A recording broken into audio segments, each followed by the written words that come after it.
최근 용산구 소재의 고양이 보호소와 관악구 소재의 고양이 사설 보호소에서 고양이들에게 고병원성 조류독감이 발생되어 고양이들이 죽는 사고가 있었습니다. 조류독감 바이러스는요, 드물게도 사람에게 전이가 가능한 바이러스이며 사람이 걸릴 경우 치사율이 비교적 높은 바이러스라 방역당국도 또 고양이 보호가들도 그 감염 경로에 대해서 많이 긴장을 했었습니다. 그럼 고병원성 조류 인플루엔자 바이러스, 속칭 조류독감 바이러스는요, 어떤 병일까요? 이번에 조류독감에 걸린 고양이들은요, 어떤 경로로 감염이 되었을까요? 내 고양이가 조류독감에 걸린 것 같다면은요, 어떻게 해야 할까요? 우리의 안전과 또 내 고양이의 안전을 위하여 우리는 어떤 것을 조심해야 하는 걸까요? 자, 저는 수의사 윤쌤이고요. 오늘은요, 최근 고양이의 죽음으로 공포심이 확산되고 있는 고병원성 조류 인플루엔자 바이러스, 조류독감에 대해서 한번 알아보도록 하겠습니다. 우선 조류독감은 어떤 질병일까요? 조류독감은요, 주로 닭이나 오리 혹은 야생 조류들에게 발병하는 전염성 호흡기 질환입니다. 사실 주로 새들만 걸리는 데다가 더구나 닭이나 오리 같은 가금류들만 치사율이 좀 높을 뿐 대부분의 다른 조류들은요, 가벼운 증상만 보이는 이런 전염병입니다. 이 사실만 보면은요, 별달리 큰 문제가 될 것 같지 않은 이러한 질병인데요, 이 바이러스의 가장 큰 문제는요, 아주 희박한 확률로 사람에게도 전염이 가능하다는 점입니다. 더구나요, 사람이 걸릴 경우 치사율이 상당히 높은 특징을 보이는데요, 사람에서는 예방할 방법도 없는 이런 질병에 들어갑니다. 사람이 조류독감에 걸리는 감염 경로는요, 익히지 않고 조류독감에 걸린 가금류를 날로 먹거나 닭이나 오리 농장에서 일하는 사람이 개설물과 계속 접촉하다 보면은 걸리는 이러한 병으로 알려져 있습니다.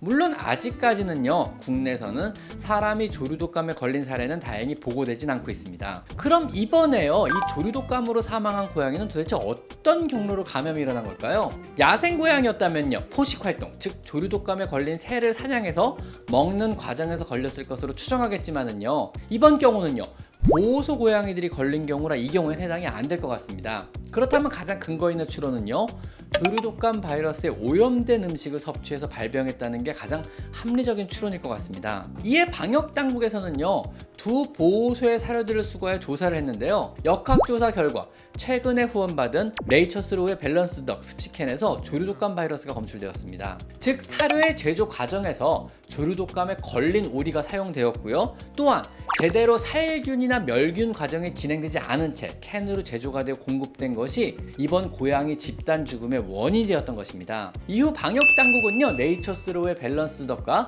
밸런스드 치킨 전량을 회수 및 판매 금지 명령하였습니다. 그나마 이번의 경우는요, 정확한 감염 경로가 오염된 사료 및 빠르게 밝혀져서 다행이었습니다. 하지만은요, 만약 감염의 경로가 제대로 밝혀지지 않았다면은요, 단순히 고양이 자체가 가금류 이외에 또 다른 조류독감의 매개체로 지목되어 집단으로 살처분될 뻔한 사실상 큰 사건입니다. 혹시라도요, 거리에 다니는 길냥이들이 사람에게 치명적일 수 있는 바이러스를 옮기는 매개체라고 지목이 된다면은요, 이후 일어날 비극적인 일들은요, 충분히 예상 가지 않는가요?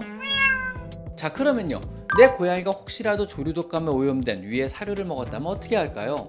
자, 우선 별다른 증상이 없다면은요, 외출을 삼가하게 하고 실내에서 관찰만 합니다. 즉 일주일 정도 격리 진행하여 병의 발현 유무만 보시면 됩니다. 하지만 만약에 황달이나 기침, 콧물, 고연, 식욕부진 등의 증상을 보인다면은요, 즉시 아래의 번호로 검역원이나 가축 방역기관에 신고하셔야 합니다. 즉 조류독감에 의심된다면은요, 일단 방역당국에 신고를 하고 전염병 격리시설 있는 동물병원에 데려가서 치료를 받아야 합니다. 자, 그럼 조류독감으로부터 나와 또 내 고양이의 안전을 위해 우리는 어떤 것을 조심해야 할까요?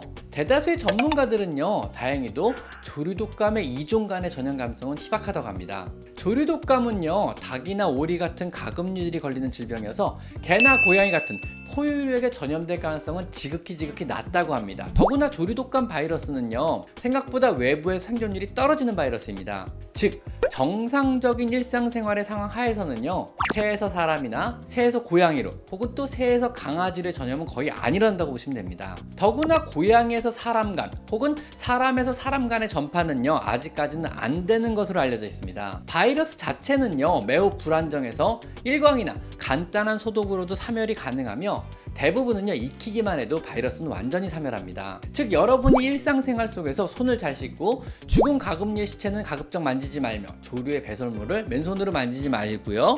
절대 닭이나 오리를요 익히지 않은 채 날로 먹지 않는 것을 원칙으로 한다면은요 여러분이 조류독감에 걸릴 일은 없습니다. 또한 고양이에게 절대 생식을 시키지 말며 조류독감이 유행할 때는요 외출을 시켜서는 안 됩니다. 음식 역시요 사료나 캔은 믿을 수 있는 오래된 회사의 것들만 주신다면요 고양이 역시 조류독감에 걸릴 일은 없을 것입니다.